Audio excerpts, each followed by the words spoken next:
मग म्हटलं तुला त्याचा आवाज ऐकून मला ते एक असतो ना की खूप एक्सायटेड त्यातला तो मॉलिक्यूल होता.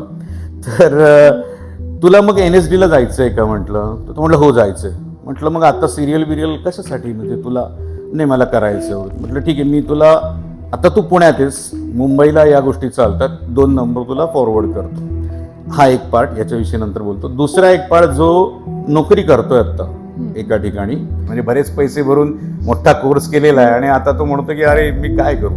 तर ही 2 उदाहरणं. मला सांगायचं हेच आहे की जर तुम्ही पहिल्या उदाहरणातले असाल की तुम्ही शिक्षण करतायत आणि तुम्हाला हे करावं असं वाटतंय, तर तुमच्यावर आत्ता तुम्हाला असं वाटतं की कुठलीच जबाबदारी नाही आहे. तुमचे आई वडील असतील, तुमच्या आजूबाजूला तुमची बहीण, मोठा भाऊ, काही असू शकतं, या सगळ्यांना तुम्ही कन्सल्ट करा की मला हे करायचं. एकटे जाण्याचं धाडस करू नये असं मला वाटतं.